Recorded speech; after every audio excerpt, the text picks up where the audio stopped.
Hello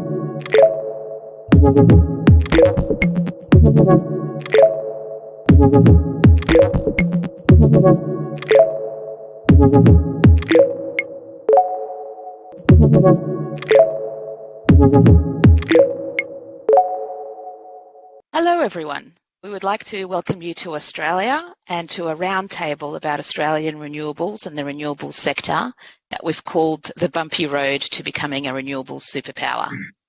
Our discussion will be focused on the Australian market, which has experienced rapid growth in renewables generation over the last 5 years. There's still significant room for investment and innovation as part of our energy transition journey, which has a long way to go. Our panellists today will help discuss the past, the present and the future of the renewables energy industry in Australia. And it brings me to welcoming our panellists and introduce them and their respective fields of expertise. Audrey Zibelman, Chief Executive Officer and Managing Director of the Australian Energy Market Operator, for whom you'll hear all the speakers refer to as AEMO. And AEMO manages the electricity and gas systems and markets across Australia. Audrey oversees all of AEMO's strategic, operations and administrative functions and responsibilities and has more than 30 years international experience in public, private and not-for-profit energy sectors. Hugo Batten is the Managing Director of Aurora Energy Research in Australia. He's focused on modelling both the wholesale market and the grid and the national electricity market, which you will probably hear the speakers refer to as the NEM, in particular in investment cases and renewables and flexible storage assets. But for me, I always think of Hugo as the guy who predicts the energy prices, and we'll talk a little bit about that in due course. Kelly Davies is a partner and head of Australian power sector in Australia at Norton Fulbright. She specialises in development, acquisition and financing and energy projects and has been one of the market leaders in corporate PPAs in Australia. And last but definitely not least, Umberto Tamburrino, the CEO of Elliot Green Power, is a major developer of renewables green power in Australia. And Umberto started Elliot Green Power as, in Australia in 2017 and has had significant success. So just briefly, for those who are not familiar with Australian renewables market generally, over the past 5 years, it's grown rapidly and increased its capacity mix in renewables by 9% since 2014. Our renewables energy mix now is around 24% of the total energy mix. Large-scale solar PV has increased over 20 times to 2,800 megawatts in the last 6 years. The growth has come with some significant challenges. The electricity grid, one of the largest and most complex in the world, has had to adapt rapidly to ever-changing climate as well as market dynamics. The construction market for delivery of renewables project has grown from a very small base, and the contractors have struggled to learn as they go and with various other risks associated with developments. The landscape for off-takers and the nature of the off-takers has changed dramatically with greater exposure to merchant risk that developers and financiers and investors have had to take. And the policy and regulatory setting continues to be in flux and subject to political vagaries, even as of this morning. Still, renewables are squarely on the economic, the energy and the political agenda and are a very important part of Australia's investment landscape. Technical, operational and commercial innovations have evolved to adapt. There are new offtake models with over 5 gigawatts of corporate PPAs now in the market, and innovative products such as proxy revenue swaps, of which Umberto was one of the world's first. Storage technology is continuing to develop with the world's largest battery in Hornsdale, which recently got 50% bigger. Distributed energy continues to be an area that people look at and we'll discuss during this panel as well. And then there are several nation-building initiatives such as renewables, hydrogen for export into Asia, and various market reports which talk about Australia exporting sunshine to the rest of the world. With 26 gigawatts of variable renewable generation forecast to be built by 2040, as well as dispatchable generation required to balance and firm renewables, the Australian market will continue to grow, and it will need to innovate, and it will continue to have growing strategic importance. So in that context, we're going to start the discussion on focusing on the challenges that have been experienced in the last 5 years and how we've started to address them. We'll then go on to talk about how the market has innovated and adapted and what is still to be done. And last, we'll talk about the future hope up to 2040. So Audrey, on that note, you arrived at AEMO at a time when full utility scale renewables industry was just taking off and the grid began to experience a very different operational profile. Looking back, what are the key observations that you would like to make initially? And I'm sure we'll have follow-up questions as well.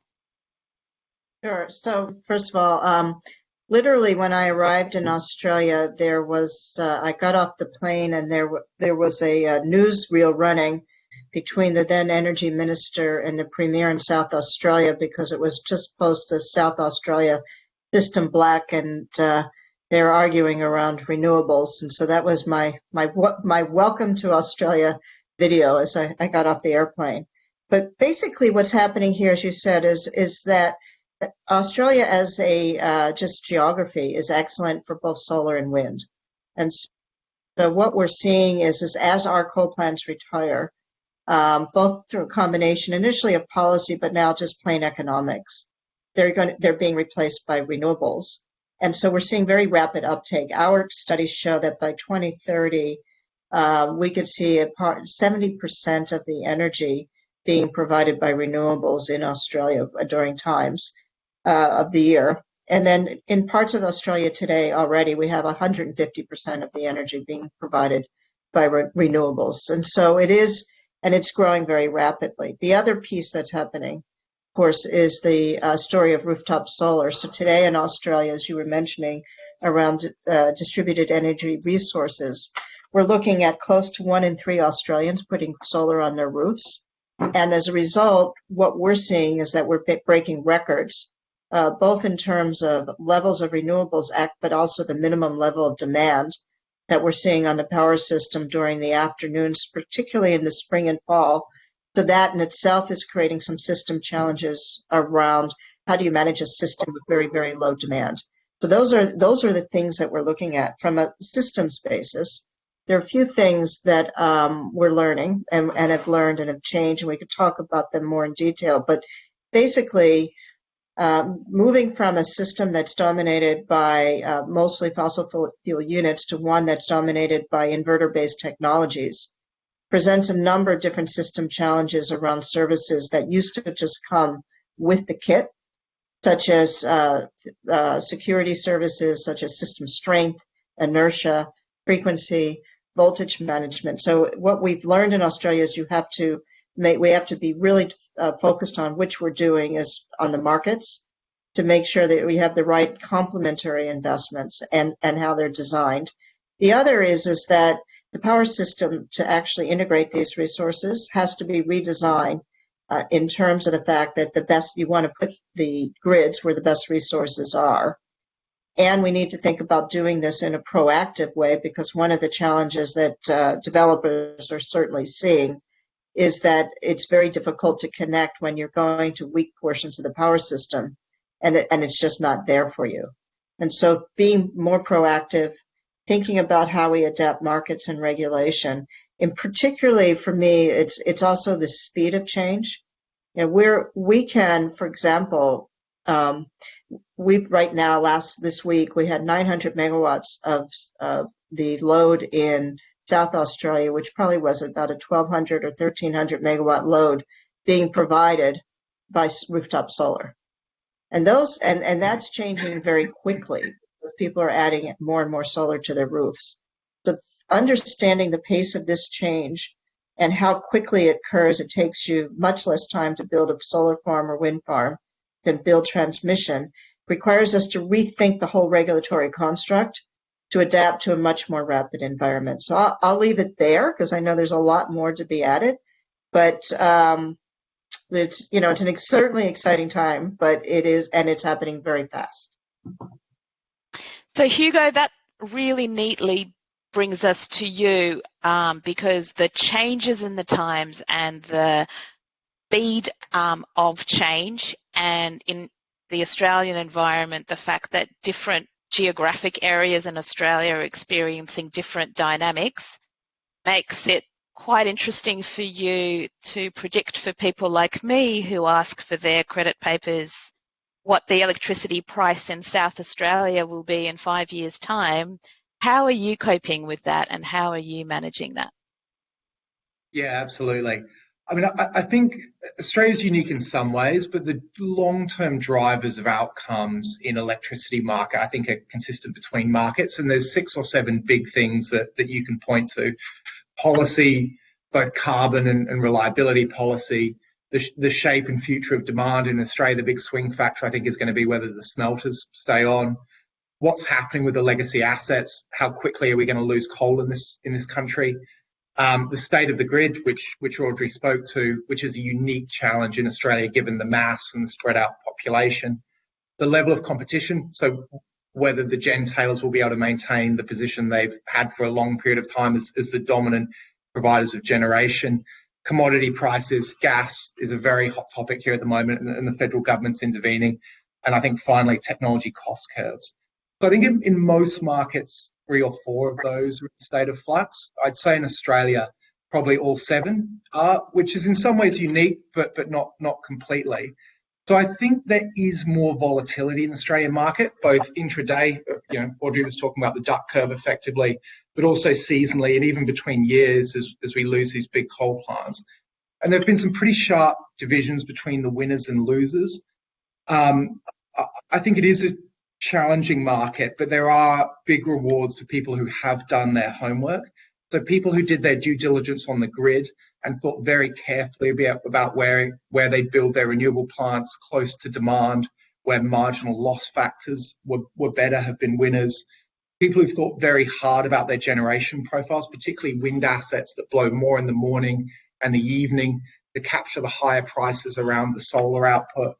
People who've thought about integration of diversified renewable portfolios, and people who've thought hard, using market forecasters like us about downside scenarios and how they structure the financing of their assets, have all done pretty well.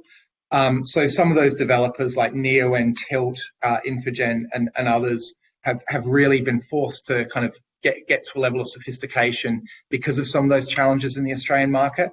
I think the other factor that might play out over the medium term is the role of state governments who are intervening in the markets in ways that Europeans would be familiar with through kind of CFD style programs. So New South Wales, for example, wants to build renewable energy zones with up to 11 gigawatts of renewables by 2030, the minister has talked about. And that model then is a little bit more like Europe, where it becomes a cost and a capital game. So there's potentially 2 quite different directions there. But yeah, it's certainly challenging to forecast outcomes. But as I said, it seems to be rewarding people who do their homework.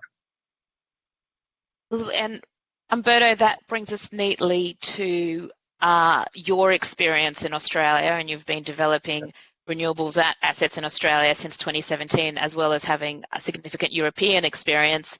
How would you compare the 2, and what would you do now what would you tell others who are entering the market now that you've learned along the way?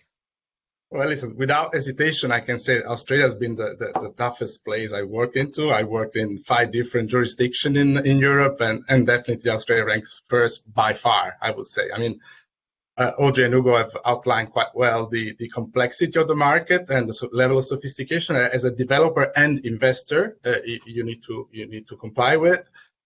I'm not gonna say more, but just say that as an investor, consequences are pretty clear. You unfortunately need to envisage a time to market which is 8 to 10 months longer than what you will expect in Europe. And to be honest, we've been pretty good. Completed commissioning in only 3 months in the middle of bushfire crisis. You have a much higher EPC cost and much higher risks that EPC cannot wrap. you subject to, unfortunately, curtailment and dispatch cap, which are unavoidable in this situation. All that, unfortunately, goes in just one direction, is increasing the levelized cost of energy. That for us is the key parameter to bank, to make a project bankable. And this also, in an environment where you have the highest penetration rooftops in the world, where you have such a pronounced duck curve and negative prices in a number of states, makes situation even more complex.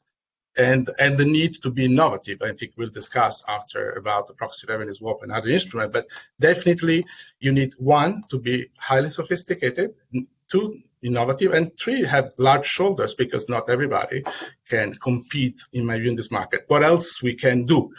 I think what I call the original scene, which is the Australia's open access sort of model. And this is a fantastic sort of ideal theory, but very unpractical in countries like this one, no? So the open access probably needs to be revised in terms of applicability. I think AEMO is doing quite a nice job in terms of implementing the ISPs, the early engagement with developers, and definitely, in my view, should be probably even more empowered. I see definitely a single responsibility in trying to prevent stupid things, a stupid investment in an area where just there is no capacity in the grid, and this will avoid disasters, which unfortunately we have seen in the market.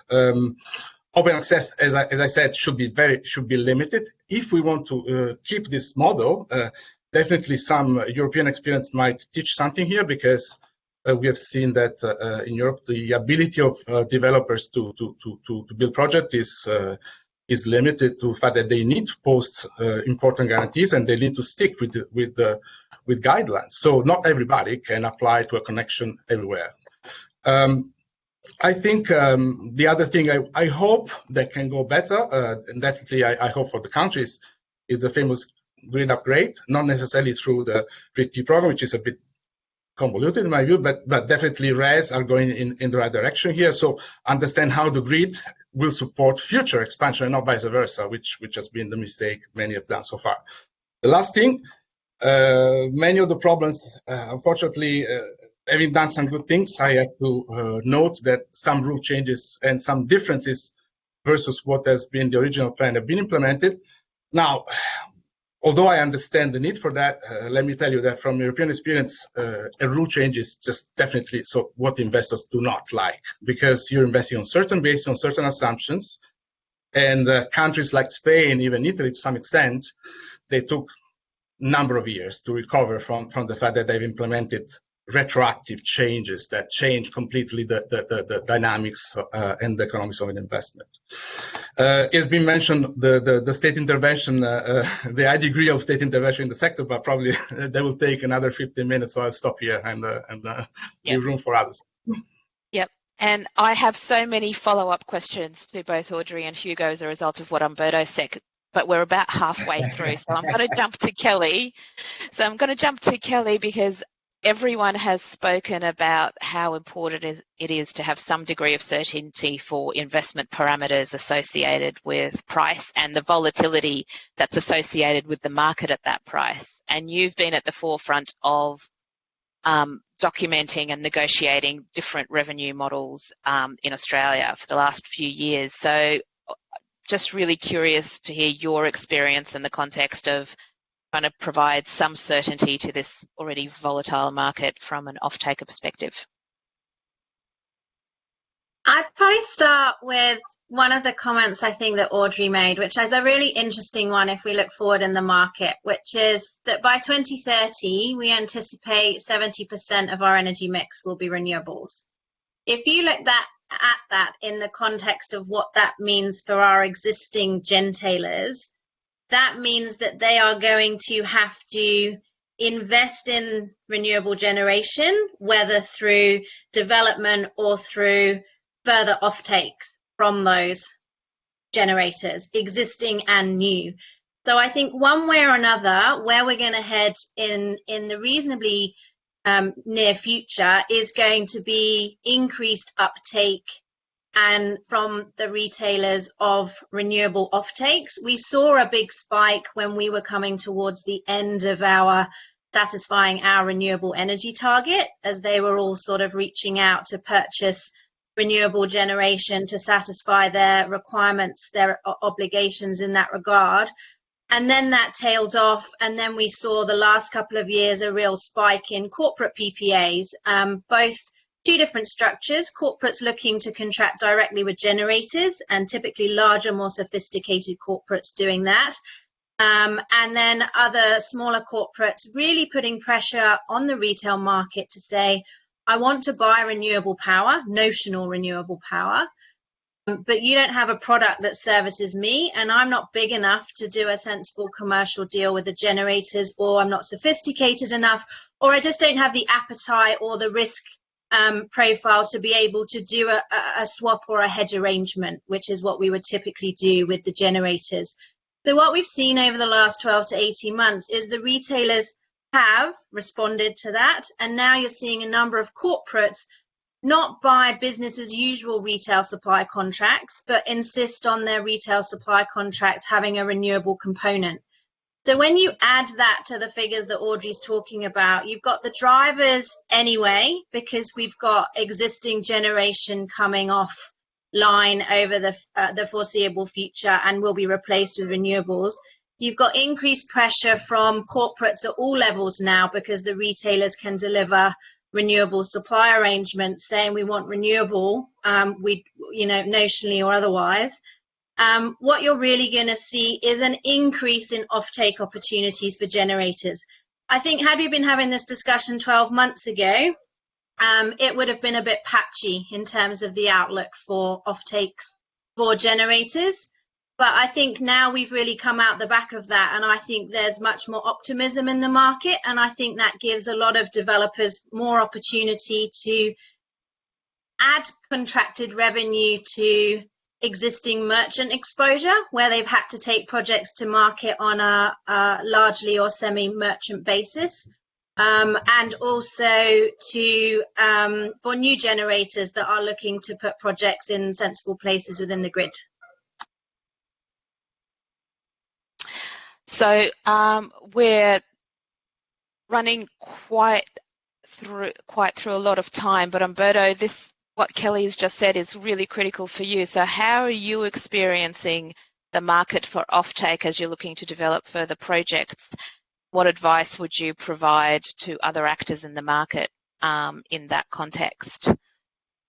Well, sometimes people look at parameters like price, parameters like tenor, which are very important. We, as infrastructure investors, we look also at the counterparty risk, which is another key features of those contracts. And this is probably what led us to enter a contract with Nefila, with Allianz, which obviously as a business model we believe will allow them to stay there for another 10 years. And those contracts unfortunately are 10 years. So you understand whether your counterparty will be there at that point in time.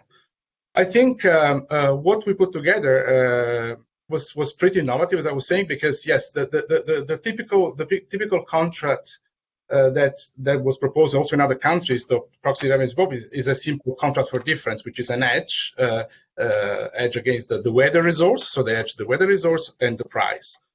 What we have extended, the way we extended the model, we looked at a sort of three-leg transaction where effectively our counterparty is transforming the solar profile into a flat volume swap, and in fact that's what it is, or a bespoke profile to the customer needs. So we have us, the solar farm, we have the counterparty, which is Allianz, and then at the end of the day you have either a retailer or a corporate off-taker. The benefits are for everybody here, because we do see a great contract extended from 5 to 10 years with a counterparty, and we sell our profile. They are making some margin on the firming, and the customer or the corporate will look at not a solar profile, as I said, but a profile that suits their needs.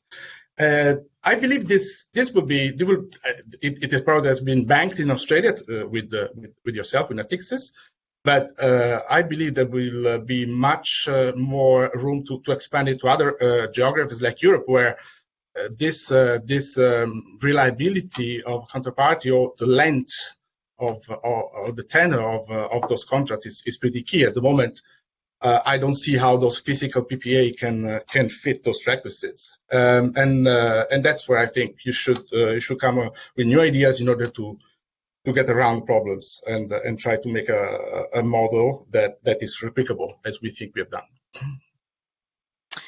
Audrey, in that context, how do you see the grid supporting that adaptability in the context of the volatility of the prices as well as clarity for off-takers as to how they should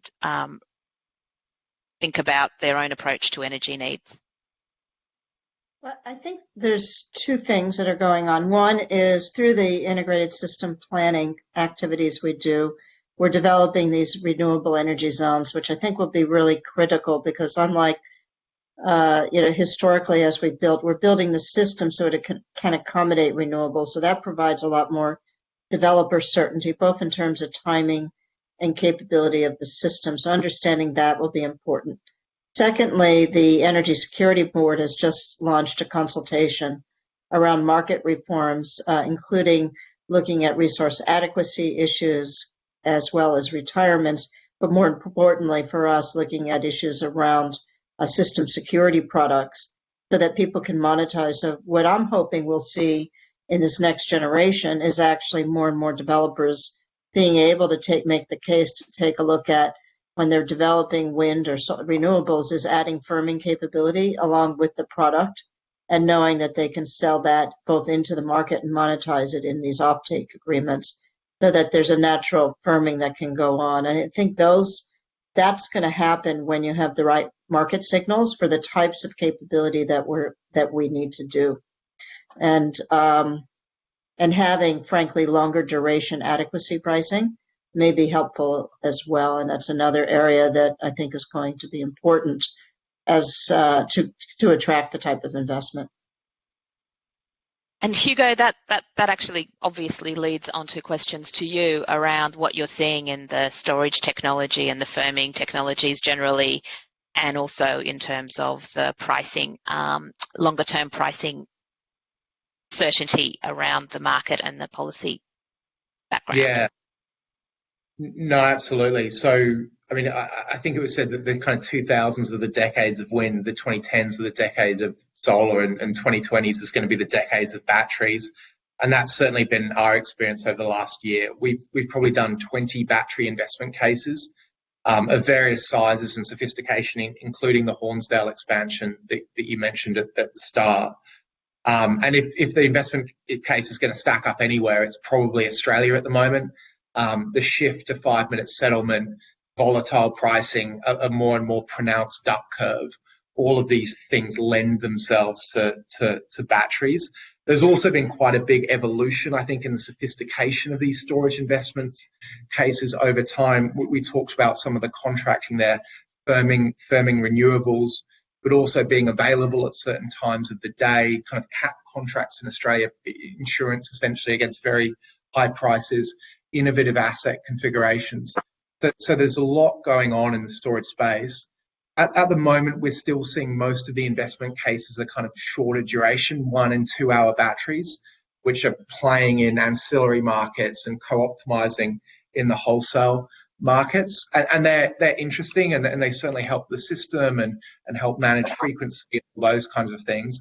They still tend to need some government support, whether that's concessional financing from government debt providers or direct grants. But our analysis indicates we're kind of only 3 to 5 years away from longer duration batteries starting to compete and even beat fast ramping gas assets, even at relatively low gas prices. And so once we see 4 to 6 to 8 hour batteries coming into the market, there'll be a number of benefits, but particularly firming solar in more meaningful ways. So instead of moving an hour of power around, you might be moving 4 hours of power around, and those kinds of things, as well as helping out with marginal loss factors and even replacing grid infrastructure in places. So I suppose there's a lot happening in the storage space, but it does seem like we've got a little way to go, 3 to 5 years for the cost to come down in our view. Well, everyone, we've got 10 minutes to talk about the future. So here we go. And Kelly, I might just throw to you and start with hydrogen, which has been the topic of discussion for quite some time and is now permeating discussions about agriculture as well as energy and as well as power and storage and the decarbonisation story as well. What's your view on hydrogen as a near-term or even as a long-term blue sky thinking opportunity? For Australia, I genuinely think if we get it right and we focus on it now, we can be a global powerhouse when it comes to hydrogen production and hydrogen export. I think the near-term challenges for us as a jurisdiction are twofold. I think firstly, it really is going to rely from an investor risk appetite perspective on cohesive policy and support coming out of the state and federal governments. I think some of the lessons learned that we've had across renewables as a new generation source have been that harmonization is one of the hardest things, or lack of harmonization is one of the hardest things for investors to navigate, and it can skew the areas, the geographical areas in which investors first put their money. I think secondly, in near term, there has to be a focus on domestic use. And the reason I say that is because obviously for the business case, it's arguably, not commercial at this stage without grant funding or government support. But for there to be a business case in the medium term, we're going to need to have a domestic offtake market. So we're going to need to establish those users, even if they're really only available to sort of leapfrog pilot studies into smaller commercialization opportunities, however supported, so that we've already developing infrastructure, policy frameworks, approvals, pathways and processes so that we're ready to capitalize on the export opportunity when those deals are done with the relevant jurisdictions. I think one of the real positives for me, certainly we've got clients that have been looking at our users of hydrogen, and they've been comparing and contrasting different jurisdictions, and one of the ones that comes on the top of their list is Germany. So I do think the collaboration between Australia and Germany, I think they signed it earlier this month around sort of technology and innovation and opportunity and research, is a really good one, because I think some would say Germany are leading the way at the moment. And Audrey, the words policy got mentioned quite a lot when Kelly was talking, which naturally brings me to you. Do you think that the policy initiatives that you've recommended and the market is seeking can be introduced and can deliver what Kelly has been talking about? Well, I think Kelly is talking about a sort of a step change difference from when we're talking about the market design. I mean, we need to make changes around better integration of renewables in markets that support the types of investment we're going to need, both in renewables, but also storage and other firming capabilities. The other question, and I think the more interesting question, is around hydrogen and the capacity that Australia has to become a hydrogen hub and create the capability both for domestic use as well as international export, and how we integrate that into the domestic use of hydrogen. So I think those policies and that broad view to me is two things. One is we're getting very expert in determining how best to design and implement and manage renewables as a resource. We certainly know that we have some of the best geography for hydrogen as a potential resource. And we can then think about how do we use electrolyzers as a storage capability on the system so that it actually is complementary to domestic electric use, as well as hydrogen as a partial replacement for gas or other uses we might have. So I think the way Australia is approaching hydrogen with the appetite and ambition to actually be an international leader is the right way to go. And what we need to do now is to make sure we think through how to make those policies around development of hydrogen complementary to the transformation of the power system for domestic use. And we're going to be looking at that as part of our integrated system plan And I think, there's lots of different thoughts about how to do that, whether you create hydrogen hubs that are really separate and use that both for making hydrogen as well as green steel and other things, and also then as a storage component. So it's a product and an economy unto itself. So it's very exciting. And I agree with Kelly, signing up with the Germans and really the external reach that an approach we're taking is really the right way to go. Excellent. And we're getting close to 5 minutes, so I'm going to head to closing remarks, and I'm going to give each of you about 30 seconds to answer whatever question you wish I'd asked you on this topic but haven't. And I might throw to Umberto first, but Umberto, you've only got 30 seconds. Well, listen, I can say that just I consider myself very lucky to be here in this moment, in this historical moment. In this country, things are happening. And I think Australia is probably 3 or 4 years ahead of others in terms of managing the complexity and the pace. So a lot of lessons learned. So again, very happy to be here because all things we learned probably I can apply elsewhere once I go back. Hugo? Yeah, I mean, we're talking about kind of exciting technologies and hydrogen there. I think one that we're seeing a lot of, and I think has a lot of room to grow, is the aggregator role, the kind of Lime Jumps and Kiwi Powers in the UK market. The idea that you gather up behind the meter resources, demand side response, smaller renewable assets into a kind of virtual power plant.